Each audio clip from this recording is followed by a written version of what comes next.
수험자분들 다들 준비되셨나요? 네. 다 되셨나요? 네.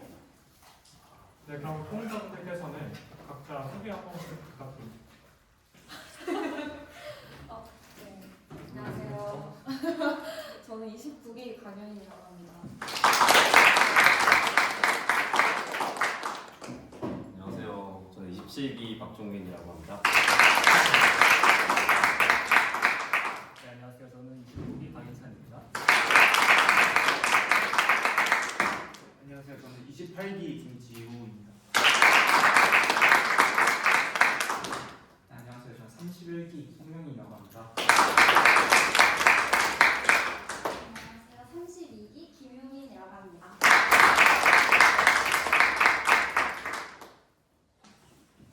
네, 그럼 2026년 3월 9일 한통학 정규 세션 1부 영화 홀드백 복제해야 한다.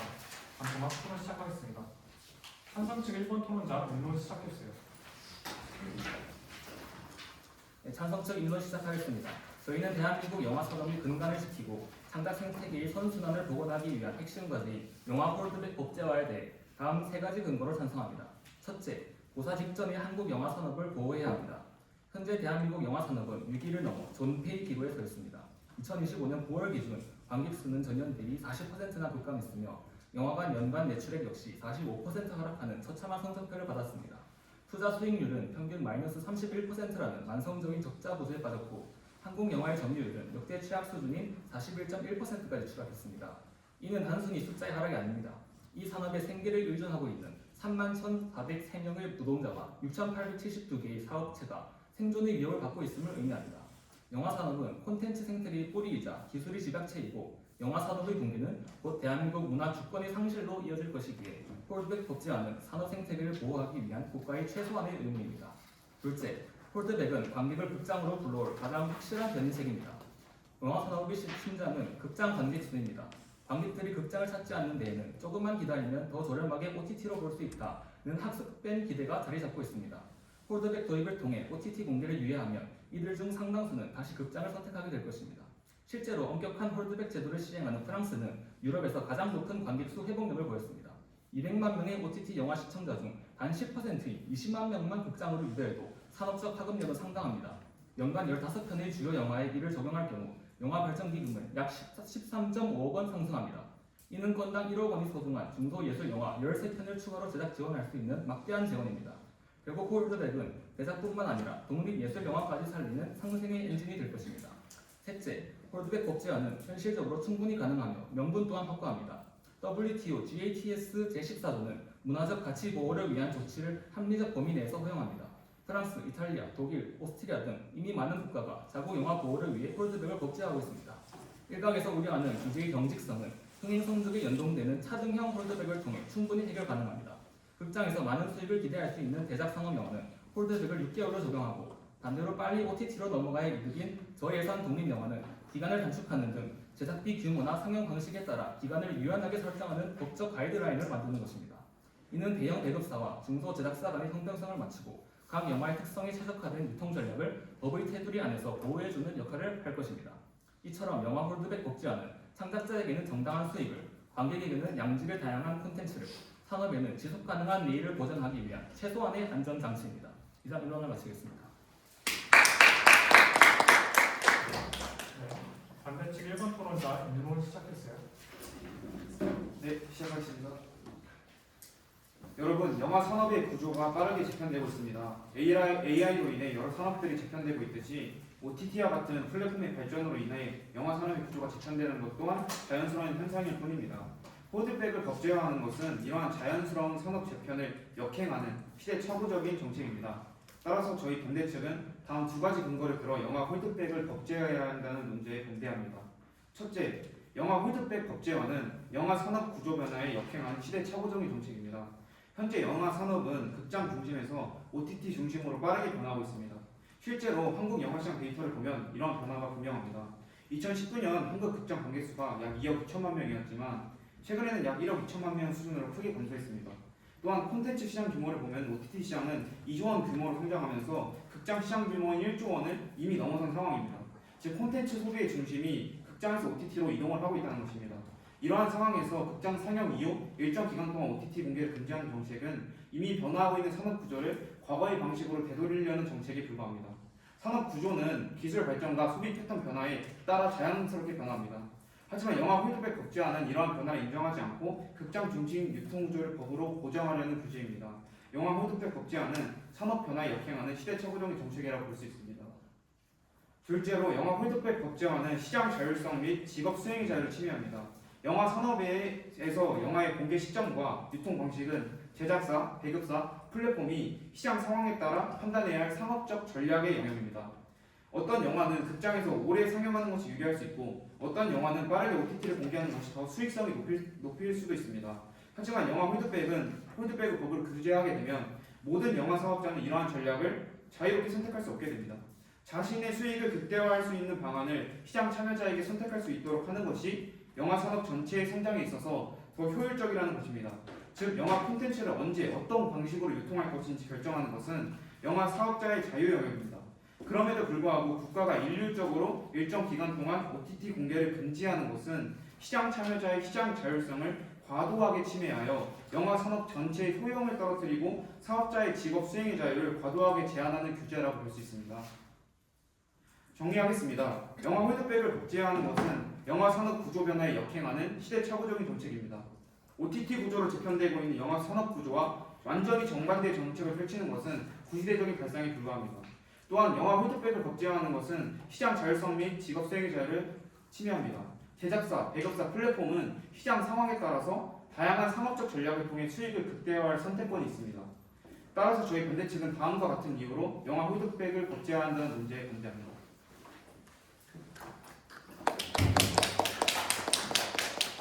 네, 교차서 앞서가지고 사단방에 그 분석서가 올라가 있거든요. 신입부원의 경우에는 그 분석서를 이용해가지고 토론을 들어주시면 될 것 같습니다. 네, 그럼 반대쪽 이번 토론장 교차서 시작했어요. 네, 교차조사 시작하겠습니다. 먼저 질문 드릴게요. 현재 한국 영화계는 인로에서 말했듯이 위기를 넘어 존폐의 기로에 서 있습니다. 동의하십니까? 다시 한번 말씀해 주시죠. 한국 영화계가 존폐의 위기에 서 있습니다. 동의하십니까? 동의하지 않습니다. 2025년 9월 기준 관객 수는 전년 대비 40%나 급감했으며 영화관 연간 매출액 역시 45% 하락하는 처참한 성적표를 받았습니다. 투자 수익률은 평균 마이너스 31%라는 만성적인 적자 구조에 빠졌고 한국 영화의 점유율은 역대 최악 수준인 41.1%까지 추락했습니다. 이처럼 한국 영화계의 현실은 심각합니다. 그렇다면 이러한 한국 영화계의 현실을 개선해야 되지 않겠습니까? 저희는 OTT 수익 구조로 재편되면서 개선이 충분히 가능하다고 생각합니다. 개선해야 된다는 사실은 동의해 주셨고요. 방식에 대해서 의견이 있으신 것 같습니다. 맞습니까? 네, 맞습니다. 아무튼 그렇다고 한다면 영화 산업의 붕괴는 곧 대한민국 문화 주권의 상실로 이어질 것이기에 개선이 필수적이라는 말씀 다시 드리고 싶습니다. 그 다음 질문 드리도록 하겠습니다.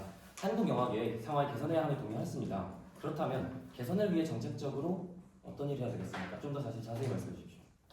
OTT 시장 규모가 늘어나고 있다는 점은 저희가 아까 설명해 드렸습니다. 그 OTT 구조에 맞춰서 시장 선택을 자유롭게 할 수 있고 제작사가 자신의 수익을 극대화할 수 있는 전략을 선택할 수 있도록 하는 게 영화 공급에 있어서 더 중요한 부분이라고 생각합니다.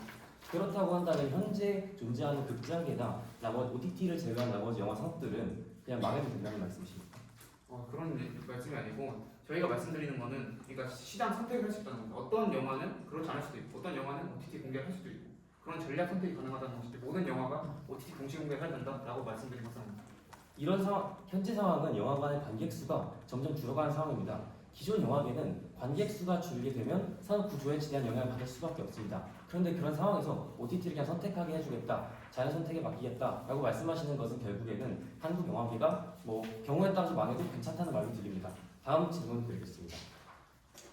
이처럼 한국 영화계 상황을 개선하기 위해서 이렇게 말씀하셨지만 우리는 정책적으로 접근할 수 있는 모든 것들을 다 해보아야 합니다. 홀드백 제도에 대해서 비판적인 말씀을 하시고 계시지만 어떤 정책이든 그 결과를 100% 예측하는 것은 불가능합니다. 가능성이 있다면 우리 시도해야 되는 것입니다. OTT 서비스 기업들의 경우 영화 발전 기금을 내지 않는다는 사실을 알고 계십니까? 네, 알고 있습니다. 그리고 한국 영화계에서 독립 혹은 예술 영화의 중요성에 대해서도 알고 계십니까? 네, 알고 있습니다.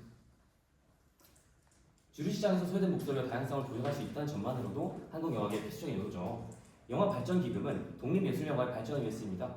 홀드백 제도로 인해서 관객 수 증가를 불러올 수 있다면 영화 발전 기금 역시 늘어나게 돼서 예술, 독립 영화에 좋은 영향을 미칠 것이며 이는 한국 영화계의 미래를 위한 양분이 될 것입니다. 입론에서 시대착오적인 방식이다. OTT로 향하는 기조를 역행한 방식이다. 골드백은 이렇게 말씀 주셨고 시장 자율성도 침해한다고 말씀하셨습니다. 그렇지만 저희는 이미 현재 존재하고 있는 영화계 산업을 살려야 된다. 이 말 다시 다음 강조드리면서 시간 마치겠습니다. 마무리되었습니다. 찬성 측 이번 토론자 교초수사 시작해주세요. 네, 교체하서 시작하겠습니다. AI가 일자리를 얻는다고 해서 생성형 AI 활용을 법으로 금지하실 겁니까? 그렇지 않습니다. 아, 네, 감사합니다. 그렇다면 OTT가 극장 수요를 줄인다고 해서 OTT 자체를 지금 규제하실 겁니까? 그것은 AI 생성형 AI랑 다르다고 생각합니다. 네, 지금 홀드백 자체가 OTT가 지금 극장 수요를 줄인다고 해서 OTT 자체를 지금 규제하는 방식으로 지금 가고 있습니다. 말씀드리고 싶었습니다. 네, 질문 드리겠습니다. 영화 산업은 극장뿐만 아니라 OTT, IPTV, 케이블, VOD 등 다양한 플랫폼을 통해 유통되는 컨텐츠 산업이라는 것을 인정하십니까? 그 중에서 극장 수익이 제일 압도적으로 많습니다. 네. 그리고 이러한 다양한 플랫폼을 통해 영화 제작사, 극장 외에도 여러 채널에서 추가적으로 수익을 회수할 수 있다는 점 인정하십니까? 네, 인정합니다. 아, 네. 그렇다면 결국 이 제도는 지금 홀드백이라는 제도는 다양한 수익 회수 채널이 존재함에도 불구하고 영화관이라는 특정 유통 채널만을 보호하기 위해 다른 유통 플랫폼의 시점을 제한하는 포괄적인 국가 규제라는 점 인정한 걸로 봐도 되겠습니까? 저는 인정하지 않습니다. 왜 인정하지 않죠? 설명해 주시면 감사하겠습니다. 이것은 OTT를 억제하는 것이 아니라 궁극적으로 한국 영화 산업 전체를 다시 부흥시키기 위한 것이기 때문에 저는 동의하지 않습니다. 네, 현재도 영화 산업을 지원하기 위해 세제 지원, 문화산업 정책, 제작 지원 등 다양한 정책이 실제로 시행되고 있다는 사실 인정하십니까? 네, 인정합니다. 방금 인정하셨듯 영화관 지원 정책은 이미 여러 방식으로 시행되고 있습니다. 그럼에도 불구하고 굳이 다른 플랫폼의 유통 시점까지 제한하는 규제를 추가로 도입하는지에 대해서는 신중히 볼 필요가 있습니다. 홀드백이 이미 시행되고 있는 지원 정책보다 낫다는 실질적인 근거가 제시되어야 할 것입니다.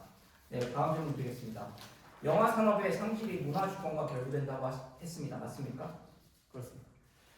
그렇다면 현재 영국과 호주, 뉴질랜드, 캐나다 등 영미권 국가들의 영화 산업이 할리우드에 많이 중독되어 있다는 점 인정하십니까? 네, 일부 인정합니다. 네, 그렇다면 영국과 호주, 뉴질랜드, 캐나다는 문화 주권이 상실된 것입니까? 위기에 몰려 있다고 볼 수 있겠죠. 네, 지금 찬성 측에서는 영화 문화 주권이라는 큰 개념과 영화관 관객 수라는 작은 개념이 현재 혼동해서 현재 말을 하고 있습니다. 문화 주권 자체는 그 국가의 소프트 파워로 드러내는 능력이지 영화관의 관객 수나 제작 편수 같은 이러한 미시적인 수치로 드러나는 내용이 아닙니다. 네, 이상입니다. 네, 자유토론은 반대측 3번 토론자부터 시작하겠습니다. 네, 질문 드리도록 하겠습니다. 지금 현재 영화관 시장 규모와 OTT 시장 규모의 차이가 어느 정도 나는지 알고 계십니까? 말씀해 주십시오. 네, 지금 약 영화관 시장 규모의 경우에는 약 1조 원, 그리고 이용자 수는 약 1억 2천만 명 정도로 추정되는 반면 OTT의 경우에는 그 두 배가 훌쩍 넘는 약 2조 8천억 원입니다. 거기다가 넷플릭스의 경우에는 올해 가입자가 약 1,200만 명을 돌파한 것으로 보여지는데요. 이런 산업 구조가 애초에 영화관 중심에서 OTT 중심으로 옮겨가고 있습니다. 이거에 맞는 정책을 시행하는 것이 오히려 현재 대한민국 산업의 영화 산업을 살릴 수 있는 그런 정책적인 방향 아닐까요? 어떻게 생각하시나요? 네, 답변 드리겠습니다. 저희가 윤론에서 말씀드렸다시피 그럼에도 불구하고 현재 극장계를 위시한 기존 영화계에 종사하는 사람들도 상당히 많습니다. 이들이 일자리를 잃거나 그에 준한 상황에 처하게 된다면 이들의 부양 문제라든지 어떤 대한민국의 산업 구조에 대해서 지대한 혼란이 올 것입니다. 따라서 물론 OTT가 그렇게 증가하는 기조가 되는 건 맞습니다. 그러나 이들을 우리는 보호해야 된다. 이런 방식으로 기조를 펼쳐야 된다 말씀드린 것입니다. 여기에 한 가지 더해서 아까 교차전에서 말씀드렸다시피 OTT 기업들은 영화 발전 기금을 내지 않습니다. 영화 산업의 발전에 있어서는 사실 상업적 영화들뿐만이 아니라 예술 영화, 독립 영화 이러한 영화들도 함께 발전돼야 됩니다. 그러다 이런 예술 독립 영화들은 투자를 받기도 쉽지가 않고 그리고 만드는 것 자체도 많은 어려움이 따르죠. 그런 과정에서 도움을 주는 것이 바로 영화 발전 기금입니다. 이 영화 발전 기금을 통해서 독립 영화, 예술 영화들이 힘을 얻고 영화계에 양분이 돼야 되는데 OTT 기업들은 말씀 기금을 내지 않고 있습니다. 따라서 말씀 기금을 내고 있는 기존 영화 산업을 보호할 이유가 하나 추가되는 것입니다. 답변이 되었을까요? 네, 그 부분에 대해서 저희가 답변을 좀 드리겠습니다. 예술 영화, 독립 영화가 좀 힘들다고 말씀하셨는데 그것이 지금의 수익 구조 때문입니다. 극장에서 투자 관객 수가 얼마나 나올 것이냐에 따라 투자자를 받기 때문에 그런 문제가 생기는 것인데 OTT를 수익 구조를 재편하게 되면 이런 문제가 달라지는 것입니다. OTT 동시 공개함으로써 얻는 금액을 통해서 투자자를 오히려 더 모집하는 것을 통해 예술 영화, 독립 영화는 더 발전을 할 수가 있습니다. 그리고 저희가 또 다른 부분에 말씀드리고 싶은 것이 아까 OTT 동시 공개를 금지하면은 영화 극장 관객 수가 많이 증가할 것이다 이런 식의 인론을 해주셨어요. 근데 저희가 설문조사를 한 결과를 보면 극장 개봉 후 이제 극장 개봉 후에 OTT가 공개될 것 같아서 영화관에 가지 않는다라고 응답한 사람은 16%밖에 되지가 않았고 그리고 홀드백을 한다고 해서 극장에 갈 것이다라고 대답한 인원은 10%밖에 되지 않았어요. 전체 설문조사에서. 그럼 이런 것을 봤을 때 홀드백을 한다고 해서 극장 관객 수가 그렇게 압도적으로 늘어나는 것도 아닌데 OTT 수익 구조 재편을 막는 것은 굉장히 제작자한테 큰 부담이 되지 않을까라는 부분에 대해서 참석자한테 질문을 드리고 싶습니다. 네, 제가 답변 드리겠습니다.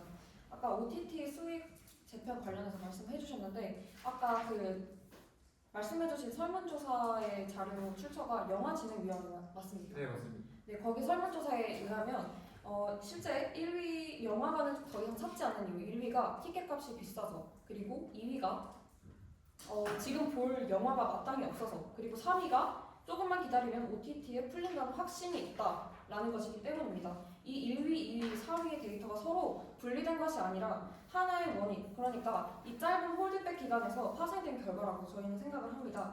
티켓값과 퀄리티만의 문제가 아니라 OTT라는 값싼 대체제가 극장 개봉과 동시에 주어지기 때문에 발생하는 문제인 것입니다. 그러니까 저희가 얘기하는 것은 이 홀드백 제도를 도입을 하면 관객의 수가 갑자기 증가한다는 것이 아니라 지금 계속 감소하고 있는 추세에서 그 감소폭이 더 줄어들 것이라는 얘기를 하고 있는 것입니다. 이것이 저희는 홀드백 법제화를 이렇게 도입을 하면 이것이 완충 작용으로 할 수 있을 것이라 생각합니다. 답변 되셨을까요? 지금 설문조사에 맹점이 있습니다. 같은 조사에서 지금 극장 관람 이유로 밝힌 것이 큰 스크린과 사운드를 몰입하기 위해가 44.1%입니다. 관객들은 이미 극장에 가는 이유가 극장에서만 느낄 수 있는 그런 특별한 경험을 찾으러 가는 것이지 OTT는 이미 부가적인 이유를 작용을 하고 있습니다. 설문조사의 모든 부분을 말씀해 주셔야지 지금 여기에서는 설문조사에 특정 부를 누락을 했기 때문에 관객들이 왜 극장에 가는지에 대한 모든 이유를 설명하지 못한다고 생각을 합니다. 네, 제가 말씀드리겠습니다. 이 설문조사에서는 복수응답을 허용했는데요. 1위를 선택한 사람들의 대부분이 조금만 기다리면 OTT에 풀린다라는 확신이 있기 때문이다라고 응답을 했습니다. 이 말은 OTT가 영화관에 가지 않게 하는 그 요인으로서 작용하고 있다는 방증이 되기도 하니 저희는 OTT가 지금 영화관의 대체제가 되고 있기 때문에 사람들이 영화관을 찾지 않는다라는 결과를 도출할 수 있었습니다. 첨언을 하자면은 저희가 또 입론에서 말씀드렸던 프랑스 사례를 통해서 이 효과를 볼 수 있는데요. 이 세계에서 가장 엄격한 홀드백 제도를 운영하고 있는 프랑스는 팬데믹 이전 대비 2024년 기준입니다. 87%의 관객 회복률을 보여서 전 세계에서 압도적으로 높은 수치를 보였고요. 또한 2025년에 프랑스 문화부 장관이 라시다 다티는 이 홀드백 제도가 프랑스 극장만의 독보적인 위치를 유지하고 2024년에 예외적인 관객 수치를 만들어내는데 핵심적인 역할을 했다라고 밝혔습니다. 또 유럽 오디오 비주얼 관측소의 보고서에서도 프랑스는 이 홀드백 제도를 통해 극장 우선주의를 법제화함으로써 전 세계 평균보다 약 10% 이상 높은 극장 회복률을 보이고 있는 것으로 분석되었습니다. 이에 대해서 어떻게 생각하십니까? 네, 그 부분 답변 드리도록 하겠습니다. 먼저 프랑스 사례가 우리나라랑 매우 다른 사례라는 것을 말씀을 드리고 싶습니다. 프랑스는 영화 기금, 방송사 영화 투자 의무, 그리고 OTT 투자 의무, 문화 콘텐츠 쿼터 세금 지원 등의 다양한 혜택이 있다는 점을 먼저 말씀드리고 프랑스는 또 우리나라와 다르게 연간 약 250편에서 300편의 영화를 제작을 하고 있습니다. 유럽 최대 영화 제작국으로서 영화의 제작 산업이 우리나라보다 크다고 볼 수가 있습니다. 또 넷플릭스 같은 OTT가 프랑스의 홀드백으로 인해 프랑스의 극장을 개봉하지 않고 바로 OTT를 공개하는 사례도 있습니다. 즉 프랑스의 홀드백 기간 때문에 OTT 플랫폼이 프랑스에서 극장 개봉을 선택하지 않는 경우도 있다는 것입니다. 중요한 것은 저희 제작사의 수익이 중요하다고 생각합니다. 현재 국내 주요 영화에서 연간 국내 주요 영화 투자 배급사들이 과거에는 연간 30편에서 40편의 영화를 제작을 했는데 최근에는 연간 10편에서 20편 수준으로 줄어들었습니다. 그러니까 제작사의 수익이 굉장히 부족하다는 것인데 이런 제작사가 OTT 동시 공개를 할 수도 있고 아니면 수익 극대화를 위해서 영화를 먼저 극장에서만 공개할 수도 있고 이런 선택권을 줘야 되는 것이 제작사의 수익을 극대화할 수 있는 방안이라고 저희는 말씀드리고 있습니다. 말씀하신 걸 들어보면 결국 프랑스의 경우에는 우리나라와 다르게 영화적 구조가 되게 많이 발전되어 있기 때문에 정당한 비교를 할 수 없다 이렇게 말씀하신 것 같습니까? 네, 맞습니다. 그런데 저희가 조사한 바에 따르면 프랑스의 극장 매출 그리고 한국의 극장 매출을 단위 비교할 때는 한국이 더 높거든요. 이 점에 대해서 어떻게 생각하십니까? 그 점에 대해서 답변을 드리자면 프랑스는 저희와 달리 멀티플렉스 상영관이 아직 발전되지 않았고 극장 체인과 달리 소규모 상영관 위주의 극장 상영을 하고 있기 때문에 현재 말씀해주신 것 같이 프랑스와 우리나라를 오히려 더 일률적으로 비교할 수 없다는 근거로 쓰일 수 있을 것 같습니다. 근데 멀티플렉스든 소규모 극장이든 똑같이 한 표 판매하는 거 아닙니까? 그 점에 대해서 저희가 답변드릴 수 있는 게 극장에서 중요한 거는 한 명이 얼마의 돈을 내느냐입니다.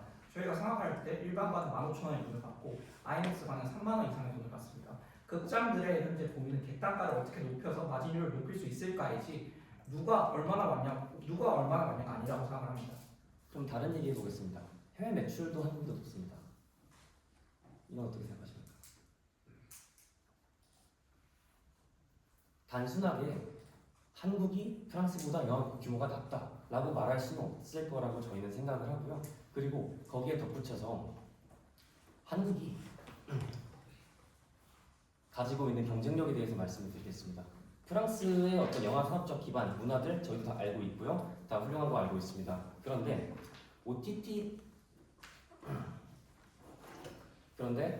한국이 가지고 있는 영화 수출 경쟁력은 아시아 지역을 포괄하는 상태고 그리고 전년도에 비해 현재도 20% 상승하는 등의 상당한 수준으로 알고 있습니다. 이러한 해외 수출, 해외 경쟁력들 같은 경우에는 한국이 부족하다고 생각하지 않을 수 있을 것 같은데 어떻게 생각하십니까? 결국에는 반대층이 말씀하시는 것은 한국이 프랑스보다 영화 산업이 많이 작아야지 비교가 안 되는 것인데 이런 식으로 비슷하다고 생각하게 된다면 프랑스의 사례를 적용해도 되지 않겠습니까? 프랑스의 경우에는 이미 홀드백을 시행한 지 기간이 오래되었고 그리고 홀드백을 시행하는 데 있어서 부차적인 다른 법들이나 많은 지원들이 많은 걸로 알고 있습니다. 예를 들어 프랑스의 경우에는 OTT, 넷플릭스 등의 OTT사에서도 뭔가 세제 혜택을 주는 등의 다른 혜택을 시행하고 있는데요. 우리나라에서 똑같이 그런 혜택들을 시행할 수 있을지 의문입니다. 그런 식으로 이 비교가 이미 어려운 상황에서 그런 식으로 질문 주시는 건 조금 일단은 같습니다. 오래되었다고 하셨는데 프랑스에서 홀드백 제도 그러니까 미디어 크로니클 이런 건데 그 OTT 제도 홀드백 제도가 개편이 된 지는 21년도입니다.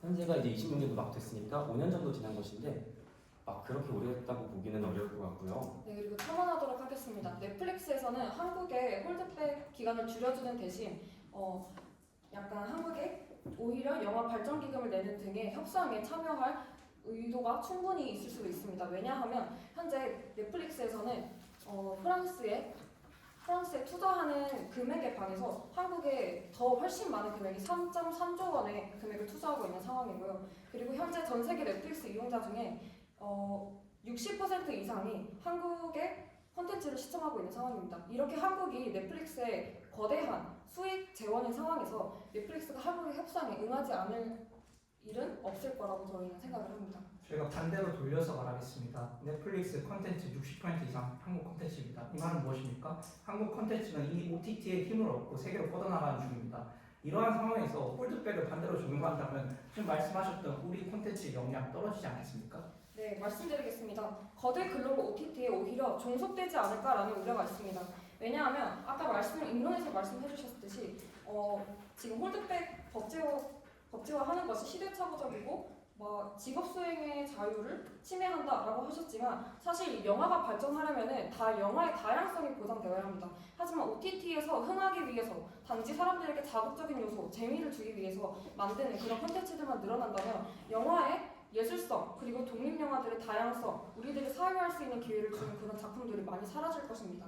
그리고 이러한 것들에 지원을 해주는 것이 바로 영화발전기금인데 이 영화발전기금의 70% 이상이 영화관에서만 창출된다라고 말씀드리는 바입니다. 그렇다면 영화발전기금은 어떻게 확보하실 생각인지 여쭤보겠습니다. 네, 이 부분을 답변을 드리겠습니다. 제가 눈에 말씀드리는 것은 이 OTT로 재편되고 있는 저 산업 구조의 재편이 막을 수 없는 거대한 흐름이라는 것입니다. 방금 말씀해주신 영화 발전 기금이 극장의 수익에 이전한다. 그거는 이제 현재 상황이기 때문에 그런 것이고 앞으로 OTT 구조가 재편되면서 영화 발전 기금의 수익 구조도 당연히 바뀌어야 되는 것이죠. 저희가 말씀드리고 있는 것은 홀드백은 영화관만을 위한 것입니다. 저희가 말씀드리고 있는 것은 제작사의 수익을 주목을 해야 된다는 겁니다. 아까 말씀드렸듯이 영화 제작의 제작 편수가 많이 줄어들고 있습니다. 이 말이 무엇이냐면 제작사가 수익을 내기 힘들다는 말입니다. 기존의 영화 극장으로만 하면. 그러니까 OTT로 수익 구조가 재편되는 현 상황에서는 영화 제작사들이 OTT 동시 공개를 할 수도 있고 하지 않을 수도 있고 수익 극대화할 수 있는 방안을 해야 된다는 것입니다. 오히려 수익을 극대화할 수 있을 때 영화 제작이 활발해지는 것이죠. 이런 부분을 저희가 지속적으로 말씀드리고 있는데 이 부분에 대해서 답변을 아직까지 받지 못하고 있습니다.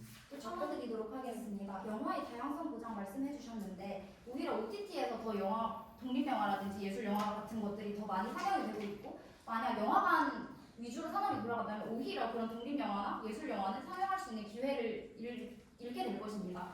또한 관련해서 지원금 관련해서 말씀해 주셨는데요. 사실 국가에서도 2026년 정부안 기준 약 1,400억 원 규모의 모태 펀드를 한국 영화 시장에 자본을 수혈할 계획입니다. 이런 식으로 수행을 한다면 오히려 OTT에 넘겨줄 수 있는 판권을 넘겨줄 수 있는 기회를 보장하는 것이 독립영화나 예술영화의 발전에 더욱 도움이 되는 것 아닐지 다른 시간 생각합니다. 종료되었습니다. 네, 먼저 말씀드리겠습니다. 먼저 홀드백 제도는 영화 산업 전체의 부흥을 위한 제도라는 점 말씀드리고요. 왜냐하면 영화 산업 전체를 위한 제도인 이유는 먼저 영화관 상영을 하면 그 상영한 수익의 대부분이 영화 발전 기금으로 가기 때문입니다. 그리고 OTT에 아까 독립 예술 영화가 이미 거기에도 편성이 되어 있다라고 하셨지만 이러한 연구가 있습니다. 독립 예술 영화의 성과는 오히려 다른 흥행한 영화들의 성과보다 오히려 시청률이 훨씬 낮습니다. 극장에서와 비교를 했을 때 말입니다. 그리고 이 영화 발전 기금을 충당해야 하는 이유 또한 이러한 독립 예술 영화의 성과를 조금 더 높이고 그리고 콘텐츠의 다양성을 저희가 보장할 수 있다고 생각하는데 혹시 조금 더 말씀해 주실 수 있으실지? 네, 그 부분은 이미 저희가 답변을 드린 것이 영화 상영 수익이 영화 발전 기금으로 이어지는 것은 기존의 정책이기 때문입니다. 저희가 지금 말씀드리고 있는 것은 거대한 산업의 지금 구조 재편이 있다는 것을 말씀드리고 있는 겁니다. OTT 구조로 수익이 재편되고 있는 현 상황에서 기존의 영화 상영의 수익이 영화 발전 기금으로 들어갔기 때문에 지금 그거 유지해야 돼 이렇게 말씀하시는 것은 지금 산업 구조가 재편되고 있는 현 상황을 전혀 고려하지 않는 생각이라고 저희는 생각이 되고요. 저희가 말씀드리는 것은 OTT 구조로 수익이 재편이 되고 있기 때문에 오히려 제작사들이 OTT 동시 공개를 할 수도 있고 하지 않을 수 있는 이 현 상황에서 수익을 극대화할 수 있는 방법을 선택할 수 있도록 정부가 오히려 그 적응을 도와줘야 된다라고 말씀을 드리는 것이죠. 기존 구조를 고집을 할 게 아닙니다. 네, 첨언하겠습니다. 그리고 영화관이 어려워진 이유는 관객들이 절대적으로 감소해서만은 아닙니다. 2023년 4분기 기준 롯데시네마의 총 관객수는 전년 대비 17% 늘었지만 객단가 하락과 운영비 증가 때문에 적자를 기록했습니다. 영화관들의 운영적인 강망과 구조적인 재정 문제를 개혁을 해야 영화관을 살릴 수가 있지. 이렇게 절대적인 관객 수만 늘린다고 영화관을 살릴 수 있는 것이 아니라고 생각하는 이 부분에 대해서 어떻게 생각하시는지 묻고 싶습니다. 그리고 말씀하시는 것이 홀드백 한다고 관객 확실히 느는 거냐 이렇게 말씀하고 계신 것 같습니다. 그렇지만 어떤 정책도 미래에 100% 이렇게 될 수 있다라고 말할 수 없고요. 장담할 수 없고 증명할 수 없습니다. 결국에는 누구의 말이 좀 더 그럴듯하게 말할 것이냐, 누가 더 높은 가능성을 더 설득할 수 있을 것이냐 그런 것 같고요. 그렇다고 한다면 우리는 지금 이 자리에서 청중들에게 누구의 말이 더 그럴듯한가를 경쟁하는 자리일 수도 있을 것 같습니다. 저희가 생각한 홀드백 제도가 어떤 식으로 작동을 할지에 대해서 간단하게 말씀을 드리겠습니다. 홀드백 제도를 진행한다고 가정을 해봅시다. 그러면 첫 주에 관객들이 들어올 거예요. 첫 주에 등원된 관객들은 사실 OTT를 보려고 했던 관객들은 아니겠죠. 동의하십니까? 다시 한번 말씀해 주시죠. 첫 주에 영화를 보러 온 관객들은 OTT를 보려고 했던 관객들은 아닐 겁니다. 동의하십니다. 그렇다고 한다면 그 영화가 만약에 성공한다고 한다면 입소문을 탈 거예요. 입소문을 타면서 점점 늘어나든지 아니면 많이 가든지 둘 중 하나의 사건들을 기록하겠죠. 그럼 그때 두 가지로 나뉠 겁니다. 괜찮네? 보러 갈까? 하는 사람이 있을 것이고 나 OTT 띄움 볼래? 라고 하는 두 가지 사람들이 있겠죠. 근데 우리의 홀드백 제도는 이 두 번째 사람들을 공략하겠다는 겁니다. 이 모두가 다 영화 홀드백을 진행한다고 이 모두가 다 영화관에 가리라는 보장은 없습니다. 그러나 이들 중에서 일부만 극장으로 간다 할지라도 극장 관객 수의 이득을 볼 수 있고 저희가 임론에서 말했던 대로 영화산업 발전기금 여러 가지의 선순환 효과를 가져올 것입니다. 네, 저희 답변을 드리도록 하겠습니다. 저희가 지속적으로 말씀드리고 있는 것이 이 OTT 때문에 영화관 관람 수가 떨어지는 것이 아닙니다. 아까 설문조사에서 말씀해 드렸듯이 영화관의 큰 스크린, 그런 영화관의 아날로그적인 감성 때문에 간다고 대답한 응답자가 44% 정도 됐고, 그리고 OTT가 개봉할 것 같아서 극장에 안 간다라고 대답한 그 응답자는 전자에 대해 굉장히 소수라는 점을 다시 한번 말씀드리겠습니다.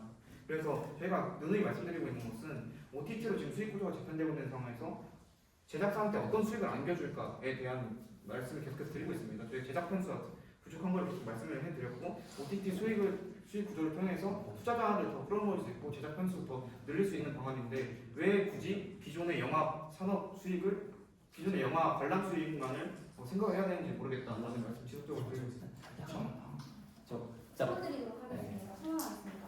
또한 영진이의 영화 소비자 행태조사 2022년의 경우에는 한국 극장 관람이 줄 것이라는 이유로 품질 대비 티켓 가격이 비싸서가 가장 높았습니다. 그러니까 티켓 가격 자체가 높아서라기보다는 그 값을 주고 영화관에 가서 굳이 영화를 봐야 할 이유를 모르겠다라고 이야기를 하는 건데요. 사실 공감하시는 청중분들 많을 겁니다. 이런 설문조사가 있는 만큼 현재 시점에서 영화관이 해야 할 일은 홀드백 법제화가 아니라 오히려 콘텐츠 경쟁력 강화나 관람 경험을 더 높이는 그런 질적인 강화를 해야 한다고 생각하는데 혹시 이 점에 대해서는 어떻게 생각하시나요? 네, 답변드리겠습니다. 결국에는 좋은 영화 만들면 되는 거 아니냐 말씀하신 건데 그렇다고 한다면 좋은 영화를 만들지 않으면 진영을 때리는 동화를 만드실 건가요? 우리가 정책적으로 접근할 수 있는 부분을 해야 됩니다. 우리는 결국 현재 상황에서 할 수 있는 걸 해야 되고 양질의 컨텐츠를 만들어내는 것은 제작자들의 일이지 정책을 결정하는 사람들이 어떻게 판단할 수 있는 문제가 아닙니다. 아까 이런 얘기하셨습니다. 제작자들이 수익을 어떻게 가져가야 되는가에 집중해야 된다 라고 하셨는데 저희의 홀드백 제도에 대해서 조금 더 자세히 말씀드리겠습니다. 저희는 모든 영화를 다 홀드백 하자는 것이 아닙니다.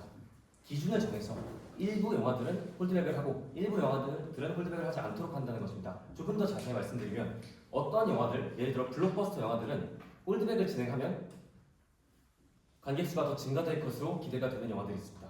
그리고 그게 아닌 경우들, 말씀하신 분들이겠죠. OTT로 하는 경우가 더 제작자들에게 수익금이 더 많이 나간다고 했던 영화들은 저희는 홀드백을 예외로 둘 것입니다. 이러한 식으로 홀드백으로 이득을 볼 수 있는 영화들은 홀드백을 제시하고 홀드백으로 이득을 보지 못하는 것들은 홀드백에 예외를 두는 방식으로서 저희가 정책을 설계했는데요. 그 기준도 한번 말씀을 드리겠습니다. 저희는 그 기준을 드랍률로 정할 생각입니다. 첫 주차에 왔던 관객들에 대해서 두 번째 주차의 관객들은 당연히 줄어들겠죠. 근데 보통 일반적으로 흥행하지 못하는 영화들은 드랍률이 40%를 넘어간다고 합니다. 그렇다고 한다면 금방 꺼지게 된 영화들은 홀드백을 한다고 해도 이득이 없겠죠. 그렇기 때문에 드랍률이 40% 넘어가는 영화들은 홀드백을 적용하지 않습니다. 그런데 40%가 아닌 40%보다 더 낮은 영화들은 종료되었습니다. 네, 답변 드리겠습니다. 자체적으로 제작사들은 공개 시점을 선택을 합니다. 기준은 이미 시장이 정하고 있는 것입니다. 제작사들이 자기 마진율을 감안해서 시장에서 가장 효율적으로 얻을 수 있는 선택을 이미 하고 있습니다. 따라서 이미 어느 정도 공개 시점이 영화별로 달리 지금 적용이 되고 있는데 저희는 왜 그런 것이 이미 시장 선택에 의해서 진행이 되고 있는데 국가에서 율적인 규제를 할 이유가 없다고 지금 지속적으로 주장하고 있습니다.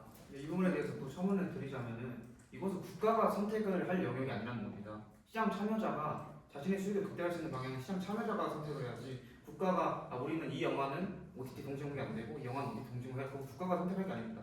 시장 참여자가 선택해야 시장 효율이 늘어나는 것이고 그리고 아까 말씀을 드렸듯이 영화 퀄리티가 늘어나야 오히려 영화관을 규제를 할 수가 있는데 영화 퀄리티는 제작사와 극히 밀접하게 연관된 것입니다. 그러니까 결국 제작사가 수익을 극대화할 수 있는 방안을 본인들이 선택을 할 수 있어야지 영화 퀄리티가 살아나는 것이고 그리고 이 극장 관객이 점점 떨어지는 이런 현 상황에서도 파묘, 왕가사한 남자 같은 퀄리티 좋은 영화가 나온다면 그런 영화를 보게 되는 것입니다. 결국 퀄리티의 상승이 중요한 것인데 그것은 제작사의 수익과 밀접한 연관이 있고 제작사의 시장 자율성에 따른 선택이 수익을 극대화할 수 있는 방안이다 라고 말씀을 드리고 있습니다. 잠깐 대답드리겠습니다. 국가 마음대로 홀드백을 할지 말지를 결정한다고 하셨는데 저희 드랍률이라고 하는 것을 이용해서 할지 말지를 결정한다고 말씀드렸습니다. 드랍률이라고 한다는 것은 국가가 정하는 것입니까? 아닙니다. 영화, 흥행, 성적이 정하는 것입니다. 결국에는 관객들이 정하는 것이고 소비자가 정하는 것이죠. 이 부분에 대해서 잠깐 정정하겠습니다. 그리고 네, 그리고 계속해서 이제 OTT로의 구조 전환이 이루어져야 된다. 또는 뭐 영화 퀄리티를 올리면 된다. 이렇게 말을 쉽게 하시는데 현실적으로 쉽지가 않습니다. 이미 저희가 말씀드렸다시피 한국 영화 산업은 수익의 70%를 극장에 의존하고 있고, 그런데 이것이 지금 너무나 급격하게 추락하고 있다는 것이 문제입니다.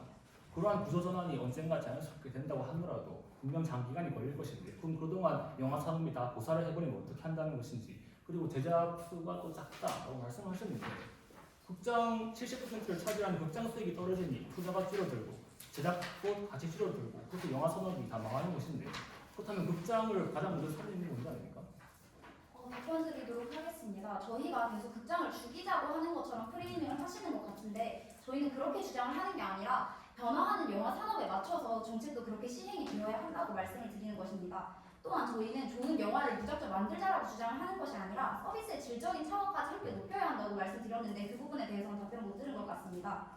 OTT로 구조 전환을 하자고 주장을 하는 것이 아니라 이미 그렇게 되고 있는 상황에서 그럼 어떻게 영화 산업을 더 발전시킬 수 있을지에 대한 답이 홀드백이 아니라 자율적인 선택을 하자고 말씀을 드리는 것이고요. 또 지금 현재 영화 산업에 투자하고 있는 아까 말씀드린 것 제외하고도 문화인을 확대한 거 아시나요? 문화인을 확대 적용하면서 사람들이 영화관에 가도록 유도를 하고 있죠. 또 그런 부분을 통해서도 정부가 이미 충분히 영화관이 살릴 수 있도록 많이 지원을 해주고 있는 것 같은데 이 점에 대해서 혹시 어떻게 생각하시나요? 영화관의 관객 수는 여러 가지 변수들이 적용이 되겠죠. 말씀하신 부분도 분명히 효과가 있을 것입니다. 그러나 저희가 말씀드렸던 한국 영화 극장의 관객 수가 내려가기 시작했던 건 OTT의 발전과도 유관한 관계가 있거든요.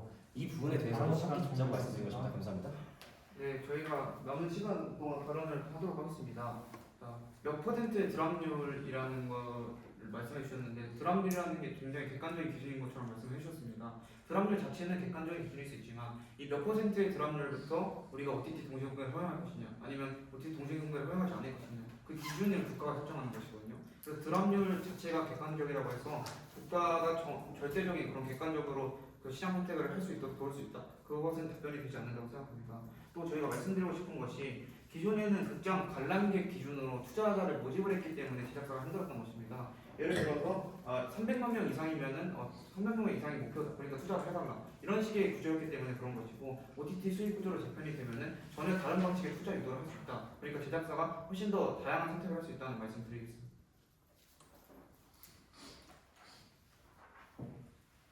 더 사용하시겠습니까? 네, 마지막으로 네, 사용하시겠습니까? 네, 13초 사용하겠습니다. 네, 마지막으로 13초 동안 발언하겠습니다. 지금 상대팀에서 저희가 극장을 무시한다는 프레임을 하고 있는데 저희 반대 측은 지금 일관적으로 지금 우리가 막을 수 없는 대전환의 끝속에서 우리가 극장을 어떻게 지원할 수 있을까라는 발언을 시간 시간 종료되었습니다. 수기 시간 사용하시겠습니까? 네, 쓰겠습니다. 네,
수기 시간 종료되었습니다. 네, 반대측 3번 토론자 마무리 시작해주세요. 네, 반대측 마무리 발언 시작하도록 하겠습니다. 저희는 OTT 살리고 영화관 죽이자는 정책을 시행해야 한다고 하는 것이 아닙니다. 다만 영화 산업을 살리는 방법이 꼭 홀드백 법제화일 필요가 없음을 주장하는 것입니다. 첫째로 영화 홀드백 법제화는 이미 OTT 중심으로 변화하고 있는 산업구조 변화를 완전히 거스르는 시대착오적인 정책으로 변화를 받아들이지 못하는 정책임을 지적했지만 삼성 측은 극장을 살려야 한다는 당위성만을 가진 얄팍한 주장으로 반박했습니다. 이는 변화하는 산업구조를 정책이 제대로 반영하지 못해 사회적, 경제적 비효율성을 초래할 수 있다는 점에서 재고할 필요가 있는 주장입니다. 또한 홀드백을 법제화하는 것은 제작사, 배급사, 플랫폼 등의 영화 산업 주체가 시장 상황에 따라 영화의 공개 시점과 유통 방식 등을 선택하는 것을 막아 시장 자율성을 과도하게 침해한다고 지적하였지만 삼성 측은 별다른 답변을 주지 않으셨습니다. 이런 경우에는 오히려 그 경제적 효용이 증명된 상태라면 어느 정도 용인될 수 있겠지만 그렇지 않은 현재 상황에서는 오히려 산업 전체의 효용을 떨어뜨리고 또한 직업 수행의 자유를 과도하게 제한하는 규제이므로 옳지 않다고 주장합니다.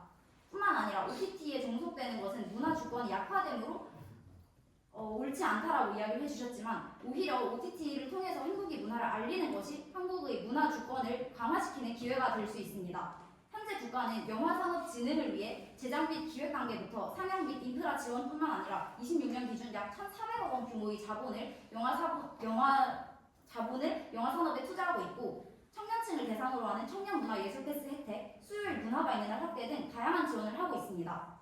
이러한 현 상황 속에서 사람들을 영화관으로 모으기 위한 방법은 홀드백을 법제화하는 것이 아니라 영화관 자체의 시설을 정비하고 서비스 확충을 통해 영화관 자체가 발전하는 방향입니다. 감사합니다. 네, 찬성 측 3번 토론자 마무리 발언 시작해주세요. 네, 시작하도록 하겠습니다. 청중 여러분, 오늘 저희 찬성 측은 이번 토론에서 OTT 죽이고 단순히 약화하는 산업 살리기를 주장하려는 것이 아닙니다. 얄팍하고 시대착오적이라고 했지만 이는 남아있는 산업을 살리고 그리고 더 앞으로 나아가 장기적으로 영화 산업을 더 부흥시키기 위한 것입니다.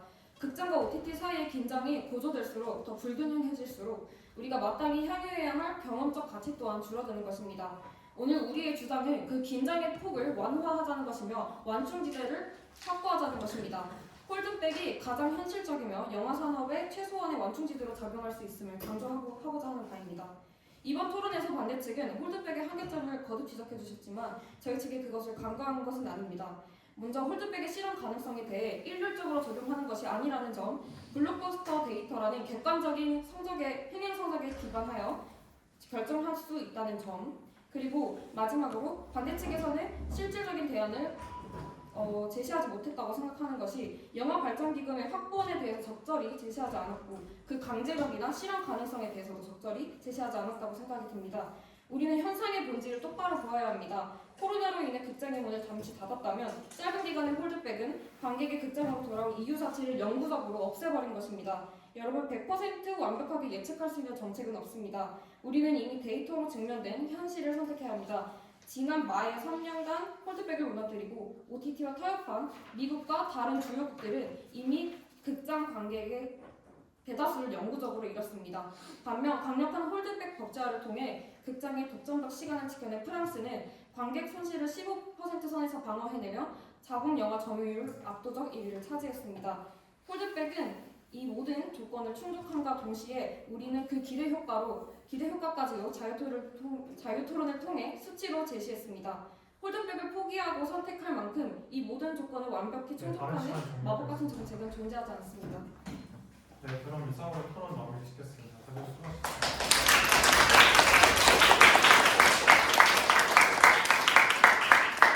네, 여론조사가 올라와 있습니다. 그래서 그 여론조사 한번 해주시면 좋을 것 같습니다. 원래 기존 정규 세션의 경우에는